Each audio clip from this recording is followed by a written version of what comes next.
Hi welcome about channel. ప్రస్తుతం మనతో పాటు దాము బాలాజీ గారు సీనియర్ జర్నలిస్ట్ ఉన్నారు. వాటితో కూడా మాట్లాడదాం. నమస్కారం సార్. నమస్తే. సార్, పాస్టర్ అజయ్ బాబు రీసెంట్ గా మొన్న అరెస్ట్ అయ్యాడు. తర్వాత కోర్టు అతనికి రిమాండ్ కూడా పంపించడం చూసాము. అయితే అసలు పాస్టర్ అజయ్ బాబు పైన క్రిస్టియన్స్ తిరుగుబాటు చేస్తున్నారు, అతని పైన కంప్లైంట్ చేసిన కూడా క్రిస్టియన్స్ అని వార్తలు వస్తున్నాయి. అసలు ఏం జరిగింది? క్రిస్టియన్స్ ఎందుకు అతని పైన తిరుగుబాటు చేస్తున్నారు? అతను కూడా క్రిస్టియన్ అయ్యండి, ఏం జరిగింది సార్?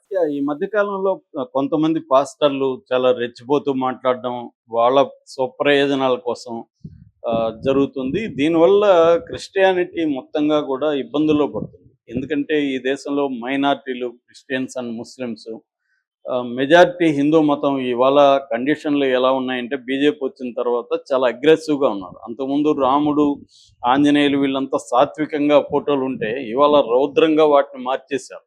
సో ఆ స్థాయిలో దేవుళ్ళను కూడా మిలిటరైజ్ చేసేసి ఒక అగ్రెసివ్ హిందూయిజం అనే దాన్ని తీసుకొచ్చి హిందువులకి ముస్లింలు, క్రిస్టియన్లే ప్రధాన శత్రువులైనట్టుగా మార్చేసి చేయడం అన్న ఒక పొలిటికల్ గేమ్ అనేది గత 15 yearsగా ఇండియాలో జరుగుతుంది. ఈ కాంటెక్స్ట్లో హేతువాదులు కావచ్చు, లేకపోతే కమ్యూనిస్టులు కావచ్చు, లేకపోతే ఇతర మతాలు కావచ్చు, హిందూ మతాన్ని విమర్శించేటప్పుడు కొంత కాంటెక్స్ని దృష్టిలో పెట్టుకొని బ్యాలెన్స్గా మాట్లాడాలి. మన మన పర్పస్ ఏంటి?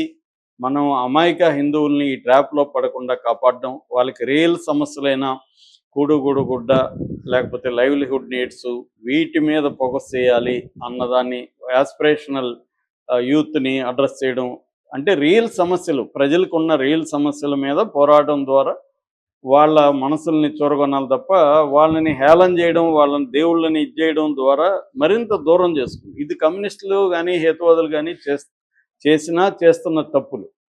దానివల్ల మనం మరింత వాళ్ళకి దూరం అయిపోయాం.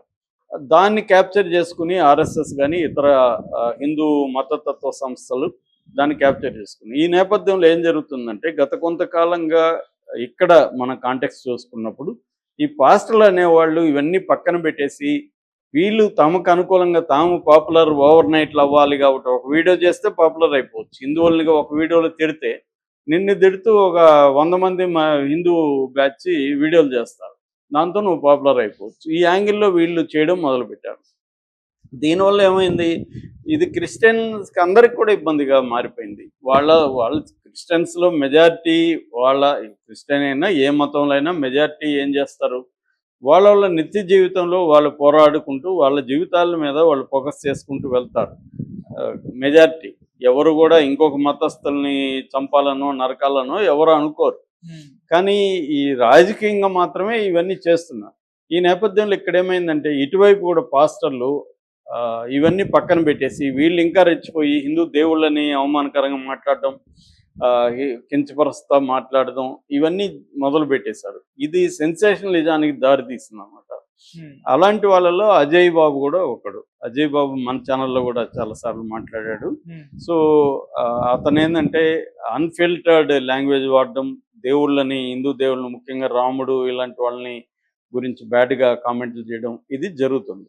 ఈ నేపథ్యంలో అజయ్ బాబు మీద ఇటు హిందూ సంఘాల సీరియస్గా అవ్వడం కానీ, ఇటు క్రిస్టియనైట్లో కూడా ఒక వర్గం యాంటీగా మారడం కానీ జరిగింది. మనకు మామూలుగా హిందూ సంఘాలు యాంటీగా మారడం అనేది కామనే. ఎందుకంటే అతని మీద దాదాపు 35-40 కంప్లైంట్లు ఇప్పటికీ వచ్చినట్టుగా పోలీసులు చెబుతున్నారు. మొన్న కూడా హైందవ సంఘాల ఐక్యవేదిక రవీందర్ రెడ్డి కేసు పెట్టాడు ఆయన మీద ఉప్పల్లో. అయితే ఇప్పుడు ఆయన అరెస్ట్ అయింది మాత్రం ఆ కేసులో కాదు, ఆయన అరెస్ట్ అయింది ఒక క్రిస్టియన్ పెట్టిన కేసులో. క్రిస్టియన్ ఎవరంటే ఆరోగ్యస్వామి జోసఫ్ అని ఆయన తుకారం గేట్ పోలీస్ స్టేషన్లో కేసు పెట్టాడు. ఆయన ఏం పెట్టాడు అంటే, ఆయన పాయింట్ ఆఫ్ వ్యూ ఏమంటే ఇతను క్రిస్టియానిటీకి వ్యతిరేకంగా ఉన్నాడు, అంటే క్రీస్తుని నేను డెరిగేటివ్గా మాట్లాడతాను అని చెబుతున్నాడు. అట్లా క్రిస్టియానిటీకి యాంటీగా ఉన్నాడు. రెండోది హిందూ సంఘాలని రెచ్చగొట్టి వాళ్ళ దేవుళ్ళని విమర్శించడం ద్వారా వాళ్ళు క్రిస్టియానిటీకి యాంటీగా మారే విధంగా ఇతను చేస్తున్నాడు. నిజానికి ఇతను ఇట్లాంటి వాళ్ళు వెరీ వెరీ తక్కువ మందే ఉంటారు. కానీ వీళ్ళ వల్ల ఏమవుతుంది, టోటల్ క్రిస్టియన్ పాపులేషన్ ఇబ్బందుల్లో పడే అవకాశం ఉంది. ఇప్పుడు ముస్లింల మీద ఒక రకమైన హేట్రెడ్ క్రియేట్ చేయడంలో హిందువుల్లో బీజేపీ కానీ ఆర్ఎస్ఎస్ సంఘ శక్తులు కానీ సక్సెస్ అయినాయి. క్రిస్టియన్స్ మీద ఆ స్థాయి లేదు, అట్లీస్ట్ మన ఏరియాలో. ఎందుకంటే ఎక్కువ మంది మన సోదరులే క్రిస్టియానిటీలకు వెళ్ళినారు. ఇక్కడ దళితులు కావచ్చు, వేరే కులాలు కావచ్చు, వీళ్ళే వెళ్ళారు. వీళ్ళు చాలామంది చర్చి బయట హిందువుల్లాగే ఉంటారు. వాళ్ళ పెద్ద తేడా ఉండదు లైఫ్లో కానీ, వాళ్ళ కల్చరల్ హ్యాబిట్స్లో.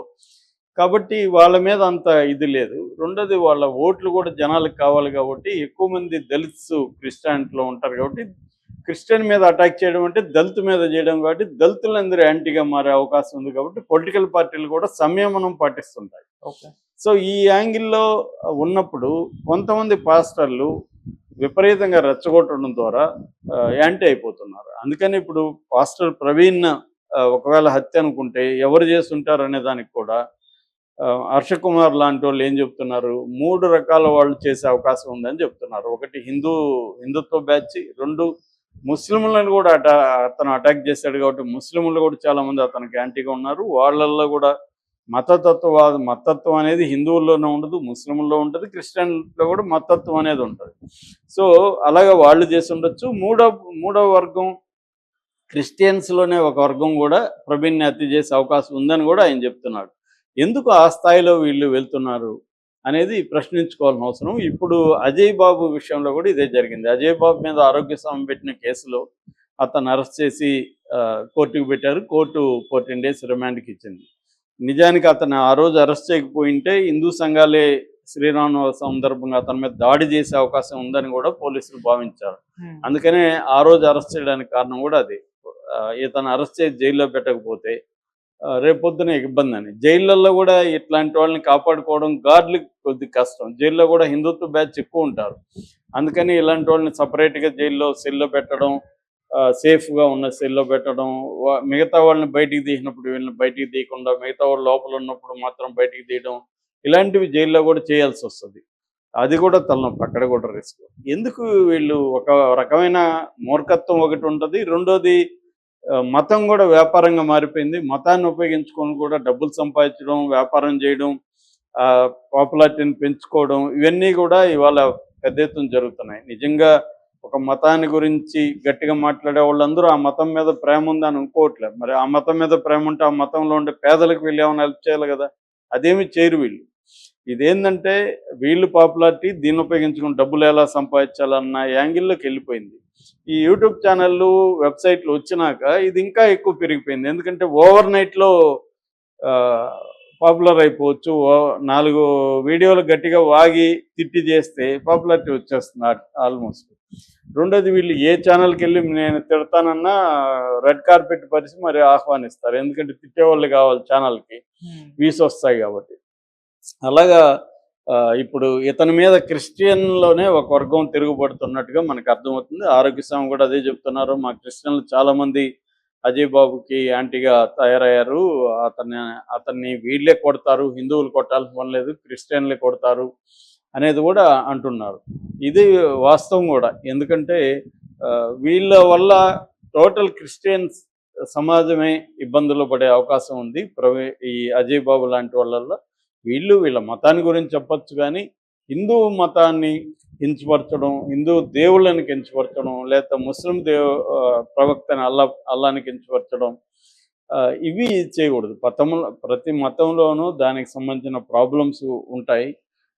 దాన్ని మనం ఎత్తి చూపించడం అనేది ఒక పద్ధతిలో ఎత్తి చూపించవచ్చు, కానీ దాన్ని హర్ట్ అయ్యే విధంగా మనం ఈ మాట మాట్లాడితే వాళ్ళు హర్ట్ అవుతారా లేదా అనేది ఆలోచించుకోవాలి. హెక్కిల్ చేయడం, గేలి చేయడం, నీచం అని చెప్పడం, దుర్మార్గం అని చెప్పడం, లేకపోతే అవమానకరంగా మాట్లాడడం, ఇది కరెక్ట్ కాదు.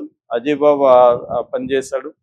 సో అందుకని ఇప్పుడు అతనికి హిందువుల నుంచి ఎంత నెగిటివిటీ వచ్చిందో క్రిస్టియన్ల నుంచి కూడా అంతే నెగిటివ్ వచ్చింది. ఈ ఉదంతం ప్రవీణ్ అండ్ అజయ్ బాబు వీళ్ళ ఉదంతం నుంచి ఇతర పాస్టర్లు నేర్చుకోవాల్సిన అవసరం ఉంది.